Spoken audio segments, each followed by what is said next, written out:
Baik, kita mulai saja pertemuan hari ini. Sekali lagi, selamat datang di kuliah administrasi jaringan. Sekarang kita akan membahas tentang subnetting. Subnetting itu bahasa mudahnya adalah masang router. Oke. Masang router ini buat apa sih? Ya buat memisahkan network luar dengan network yang di dalam. Gitu. Bahasa mudahnya seperti itu. Tapi sebenarnya gunanya banyak sekali untuk subnetting itu. Terutama kenapa kita harus membagi-bagi network yang di dalam kita, itu gunanya banyak sekali sebenarnya. Apalagi kalau sudah berkaitan dengan keamanan. Gitu. Baik, saya izin sharing dulu. Ini baru 5, moga-moga bertambah lagi. Baik, ini bentuk network subnet tanpa subnetting bentuknya seperti ini ya.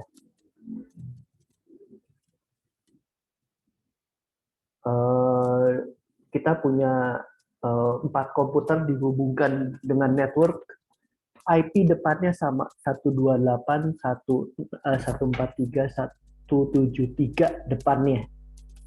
Yang pertama adalah yang ini, yang pertama 128.143.137.32. Yang kedua 128.134.143.137.144. Perhatikan, 3 nomor depannya sama. Yang ketiga 128.143.7121. Nah, ini berbeda nih. Jadi yang di sini angka ketiganya 137, di sini angka ketiganya 71. Nah, ini yang kedua juga 128.143.71.201. Jadi kita punya network, 2 network. Subnet mesh-nya 255.255.00. Berarti itu pembagiannya dua subdigit belakangnya ini tidak ditutup. Yang ditutup adalah 2 kepalanya aja, 2 depan. Berarti network tanpa subnetting ini punya 1 kepala yang sama, yaitu 128.143 kalau kalian perhatikan. Bedanya cuma angka ketiganya adalah, subnet ketiganya adalah 137 dan 71. Ini tanpa subnetting seperti ini. Jadi ini adalah network 128.143.0.0/16. Gitu. Ini tanpa subnet, berarti kepalanya sama semua. Nah, network tanpa subnet ini ya kita membagi bebas-bebas aja ya. Atau antar komputer kita bisa berbagi printer, bisa berbagi data tanpa terbatas apapun, bebas kita. Ini juga sama aja ketika seperti kalau kita terhubung dengan WiFi. Itu kita bebas-bebas aja gitu, sama laptop lain kita bisa berbagi data, bisa menghubungkan dengan printer, dan yang lebih parah lagi bisa berbagi virus. Itu bahayanya di situ. Nah, kita lihat network kalau dipakai subnet yang pertama ini.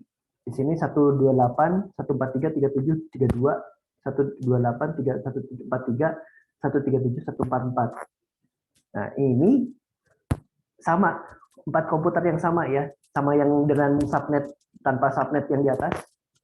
Hanya saja ini digabungkan ke dalam 2 subnet yang berbeda, yaitu subnet yang pertama 128.143.137.0 namanya, subnet yang pertama. Yang kedua subnet ini subnet termasuk ke dalam 128.143.71. Beda ya, beda di angka ketiga nih. Kita punya 2 subnet sekarang. Yang di atas itu disatuin, asalnya disatukan. Ini apa, lingkaran yang putus-putus ini disatukan. Sekarang kita pisah.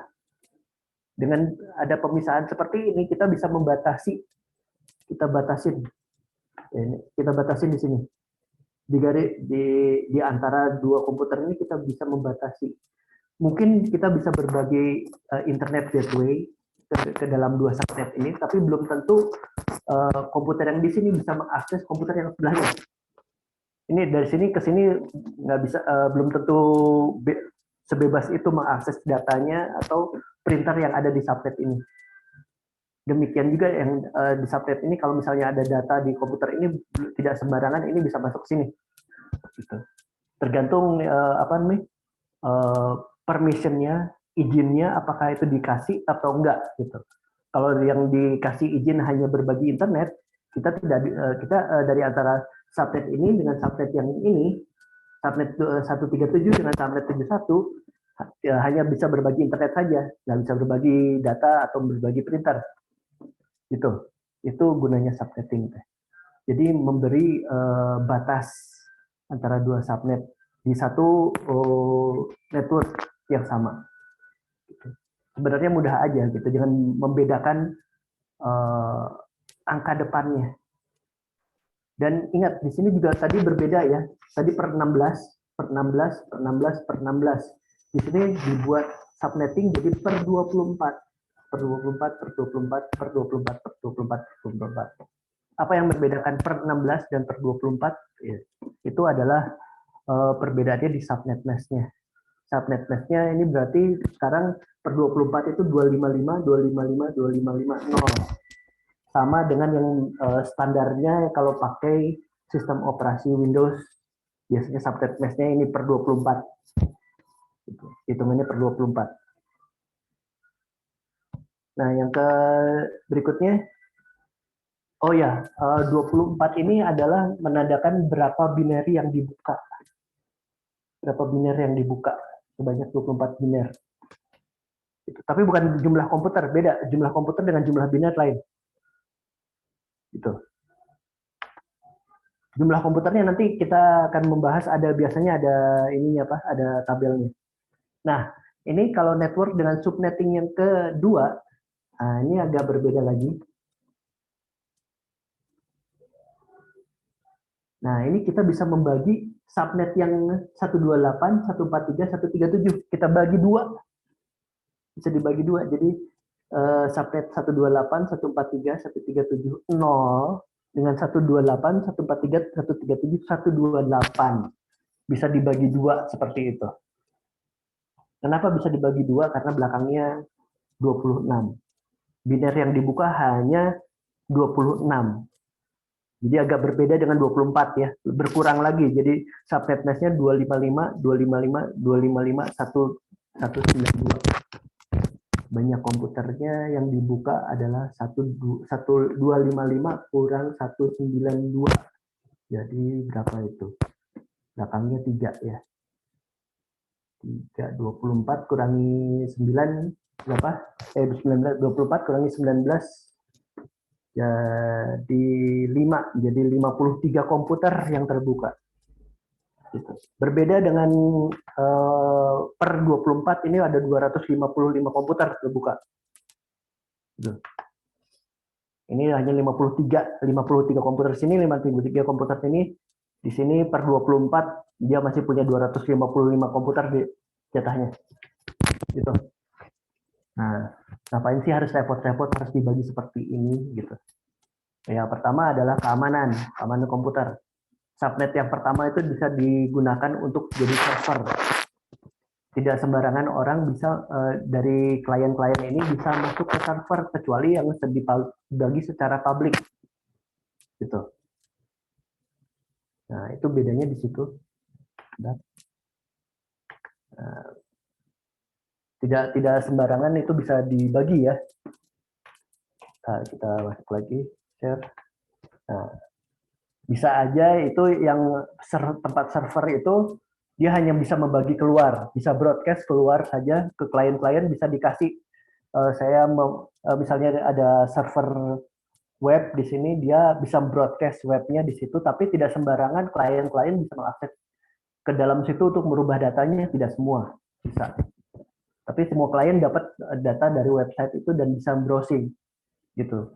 Tapi belum tentu semua klien bisa merubah data di situ. bisa input data di situ belum tentu seperti itu, atau melakukan perubahan-perubahan di server tidak semua bisa gitu. Istilahnya kalau itu server itu diamankan dengan cara membuat demilitarized zone atau DMZ. Gitu. Jadi kita membagi 3 subnet itu seperti itu. Jadi di sini ada subnet public, di sini ada subnet khusus misalnya buat super admin, para admin dari para maintenance atau para atasan di sini, dan ini untuk khusus buat super adminnya server, buat maintenance server khusus. Itu gunanya subnetting itu seperti itu. Nah ini kalau subnetting secara global itu tujuannya adalah memperlambat habisnya IP address, karena kalau IPv4, IP versi 4 ya sebenarnya sudah habis ya, jatahnya sudah habis. Tapi kita beruntung sekali 10 tahun yang lalu kita membuat IPv6, IP version 6. Jadi ini kita tidak belum habis-habisnya, dan banyak kantor-kantor atau perusahaan-perusahaan yang membuat subnetting sendiri dan super netting sendiri. Dan itu memperlambat habisnya IP address. Ini sebenarnya terbatas sekali ya. IPv4 itu kalau misalnya udah seluruh dunia dalam kurun waktu berapa tahun ya, 30 tahun terakhir ini mungkin udah hampir habis harusnya IP address pembagiannya. Oh ya, IP address pertama yang ada di Indonesia itu kepala 167.205. Belakangnya ya 205. Itu nyambungnya dari Hawaii ke ITB. Itu subnet pertama di Indonesia, tempat yang paling pertama dapat internet address, IP address pertama di Indonesia itu ITB. Narik dari Hawaii kalau nggak salah. Nah itu terus kemudian ada satu lagi disebut classless interdomain routing, CIDR. Nanti kita bahas itu. Nah ini kalau misalnya tanpa subnetting semua sama gitu loh. Jadi semua akan mengenal bahwa bukan mengenal, sorry, saya ganti.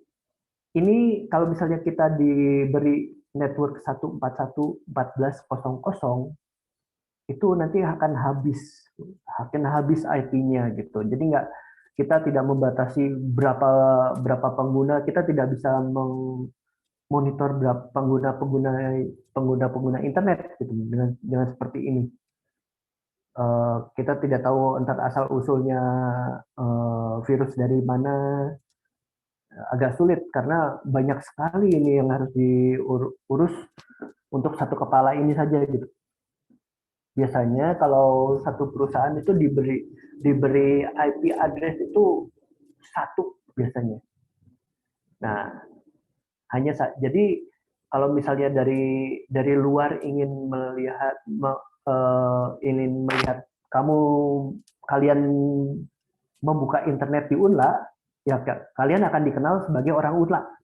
Istilahnya seperti itu. Kalau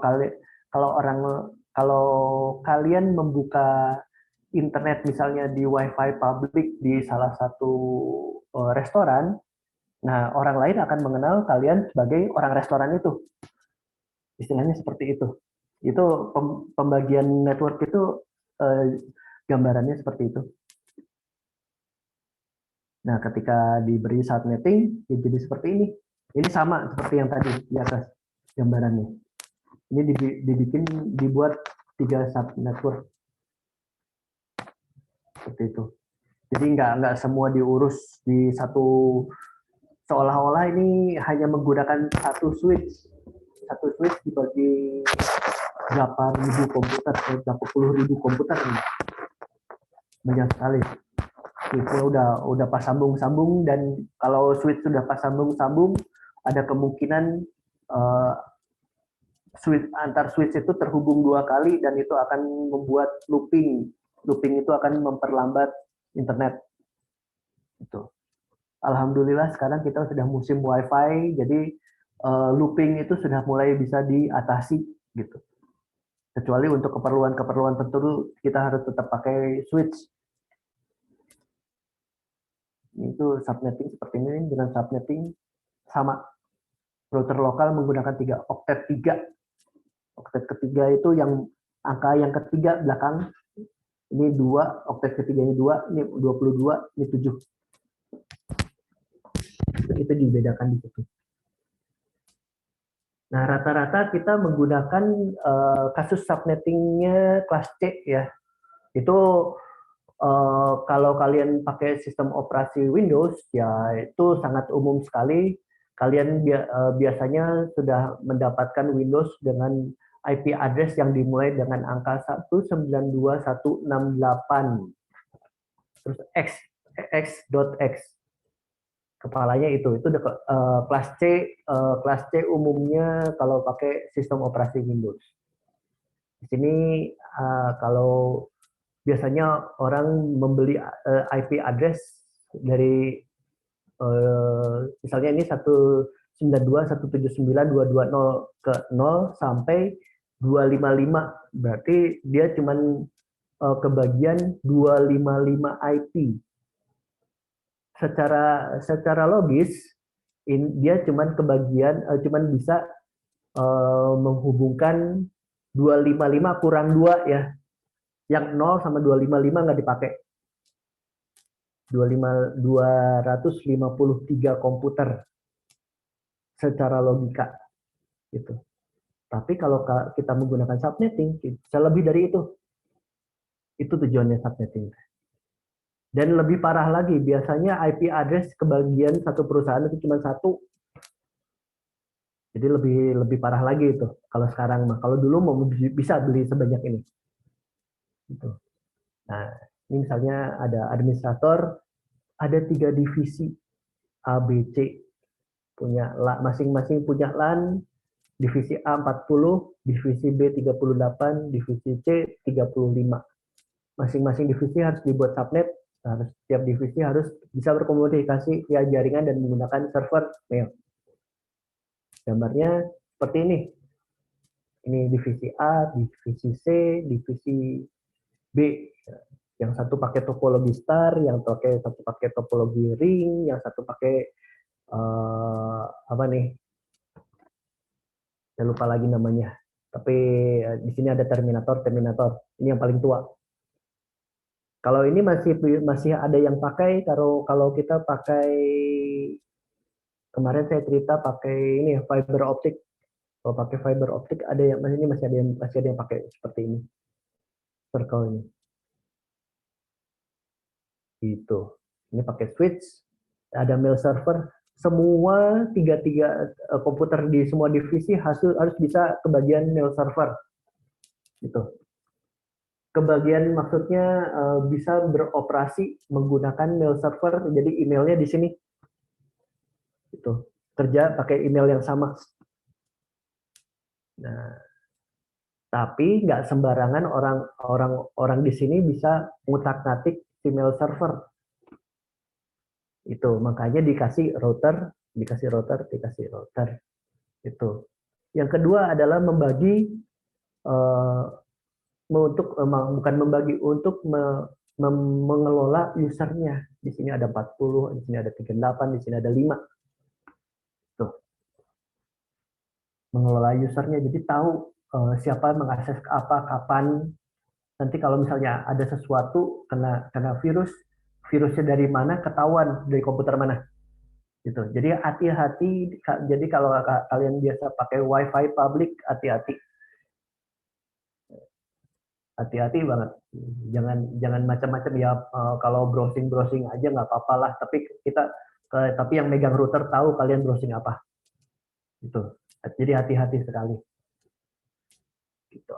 Menentukan lokasi address ya seperti ini. Kita ada router yang mempunyai 4 NIC atau 4 MAC address, 2 MAC address, sorry. Nah, ini biasanya yang punya 2 NIC ini adalah Cisco. Gitu. Kalau sekarang ada yang lebih murah yaitu Mikrotik gitu ya, yang paling murah. Mikrotik yang pernah saya kerjakan punya 5 NIC, punya 5 MAC address gitu. Zaman dulu router itu asalnya adalah komputer dengan dengan sistem operasi Unix ya biasanya ya. Sistem operasi Unix. Kalau sekarang umumnya untuk server itu digunakan komputer dengan sistem operasi Linux lah ya.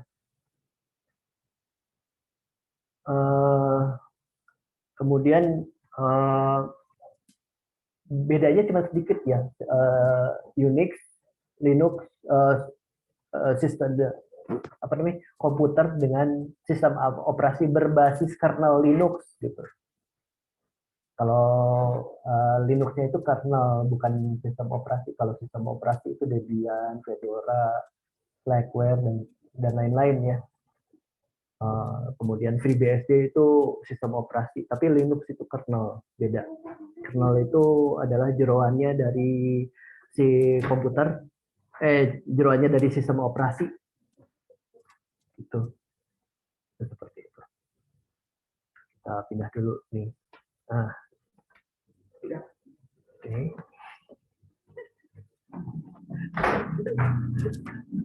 Oke, ini kita lihat alokasi IP-nya seperti ini. Jadi misalnya divisi A punya platform 2 komputer, divisi B ini jadi naik ya, jadi tadi 40 ya, jadi 40 komputer, ini divisi C ya 7 komputer, 7 IP maksudnya.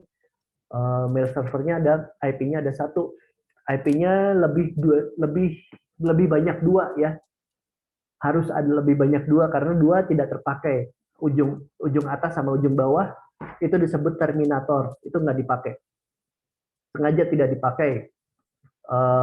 Itu dipakai untuk kebutuhan khusus, itu dipelajari di jaringan komputer di versi teknik elektro. Itu digunakan untuk keperluan khusus. Nah, ini udah ada 5, jadi routernya ada 1, 2, 3. Nah, 2 untuk router, 2 untuk router, 2 untuk router. Ya, IP-nya 2 untuk router. Kalau kata dia 2 untuk router, sebenarnya bukan itu ceritanya. Nanti kapan-kapan saya ceritain gunanya terminator ini selain buat hosting di router. Ada satu lagi. Alokasi IP address sebanyak 90 buah total, 92. Bisa dipenuhi karena IP address yang dibeli berjumlah 255. Yang bisa terpakai adalah 253. Terminator nggak boleh dipakai. Jadi masih terpenuhi. Ini karena dia bisa beli IP address cuma berjumlah 255. Kalau zaman sekarang kita hanya bisa membeli 1. Nggak enak kan. Kalau hanya buat home industry aja bisa membeli 1. Nah, itu bisa dibagi-bagi lagi. Menentukan. Nah, ini tiap router nanti bisa menentukan jumlah subnetnya. Wah, ini waktunya udah tinggal sedikit. Jadi ya seperti ini. Ini masih gambar yang tadi. Range IP masing-masing itu bisa diatur. Nah, ini ditentukan adalah jumlah bit host yang dipakainya berapa. Available subnetnya seperti ini. Nah, ini nanti kapan-kapan kita akan membahas ini lagi. Jadi tujuannya sebenarnya kenapa harus IP address yang sudah kebagian itu harus dibagi-bagi lagi ya. Ini kita harus memanage usernya. Karena user ini ya nggak sembarang juga ya memanage-nya. Kadang-kadang kalau nggak di-manage jadi sumber virus. Tuh. Nah, ini subnet-nya seperti ini. Network address-nya bit pertama 2/7, 2/6, 2/5, 2/4 sampai 2/0 gitu. Kita biasanya ada di subnet C, jadi 1.0.0.0.0.0.128 gitu. Broadcast address-nya Biasanya subnet masknya ini 191 jumlahnya.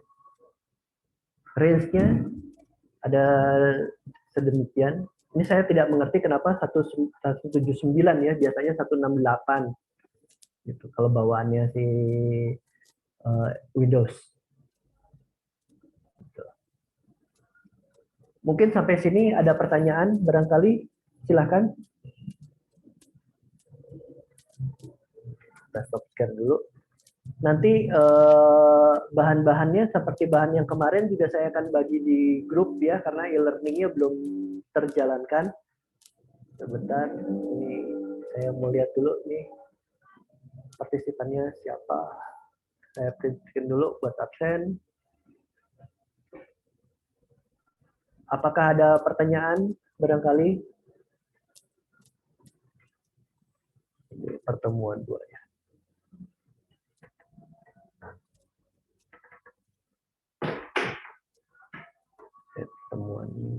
Pertemuan kelima nih sebenarnya. Ya.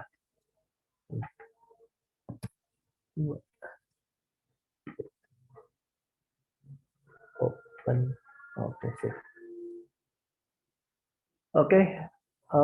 Ada pertanyaan kira-kira untuk ini? Kita akan masih membahas tentang subnetting. Nanti mungkin kita di pertemuan berikutnya saya akan mencoba demo.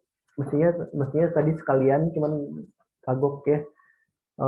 Saya akan memberikan demo pakai ini dulu, pakai paket tracer dulu. Pakai paket tracer dulu menggunakan 3 router ini seperti apa gitu untuk memberi gambaran tentang subnetting ini gitu. Ada pertanyaan nggak? Kalau tidak, ya silakan. Ya. Nah, belum ada sih. Kalau saya paling nanti lihat untuk subnetting demonya gitu dulu, Pak. Oh, subnetting demonya dulu. Baik, nanti saya akan beri subnetting demonya.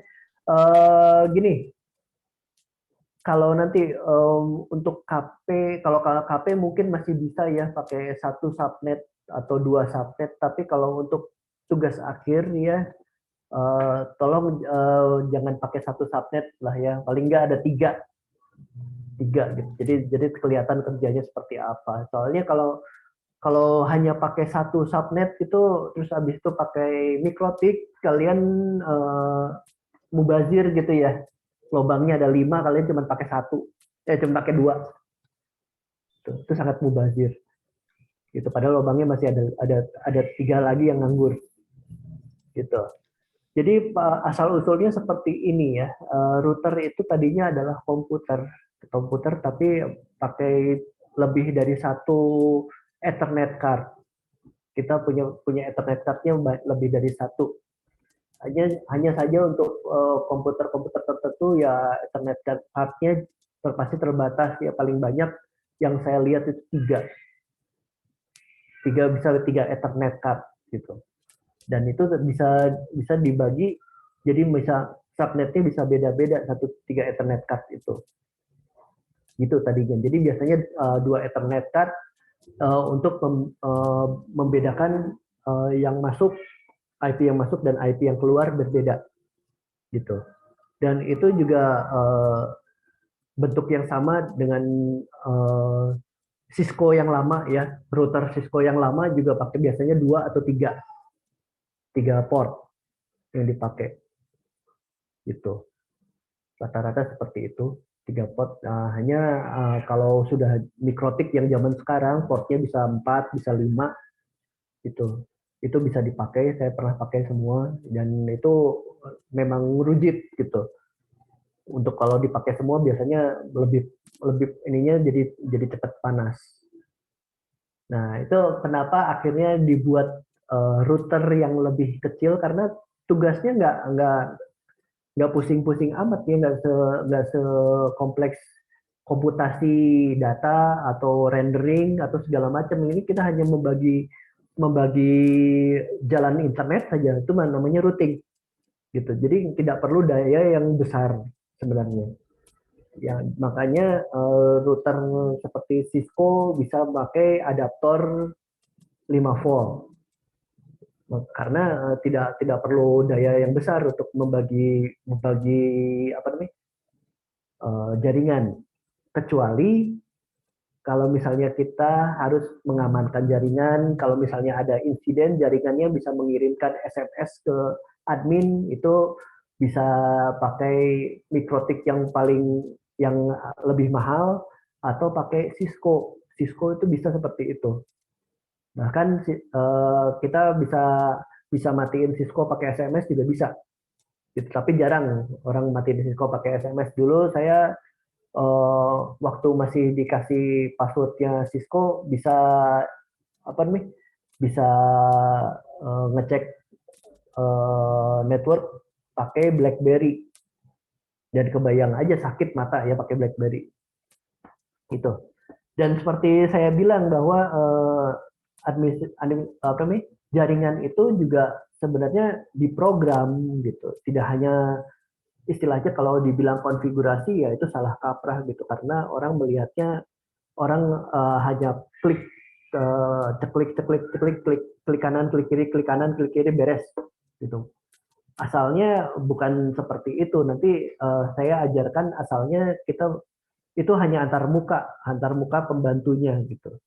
Seperti antar mukanya buat mikrotik, antar mukanya sistem operasi Windows, antar muka webnya Cisco, Huawei, Juniper, dan lain-lain itu ya. Itu memang hanya ceklak-ceklik. Yang paling bisa kalian bayangkan adalah antar mukanya akses pointnya IndiHome. Itu paling gampang. Itu kerjanya hanya ceklak-ceklik. Nah, itu aslinya awalnya adalah CLI, Command Line Interface, atau perintah menggunakan command line itu teks gitu. Dan kalau misalnya kita urutkan perintah-perintahnya itu ya sama aja dengan program gitu. Kalau kalian pakai mikrotik, kalian mau mengklon konfigurasi mikrotik, kita harus mengimpor skripnya. Nah, kalau misalnya skripnya kita print, itu adalah baris-baris program. Jadi ya sama aja gitu di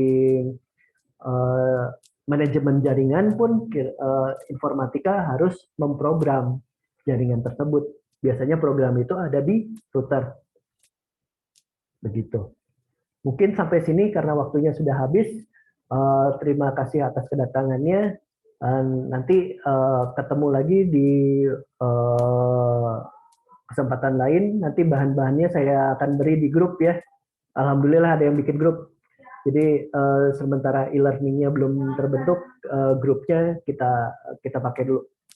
Baik, saya akhiri sampai di sini. Terima kasih. Assalamualaikum warahmatullahi wabarakatuh. Waalaikumsalam. Waalaikumsalam warahmatullahi wabarakatuh. Terima kasih banyak Bapak. Bapak. Mohon, Pak.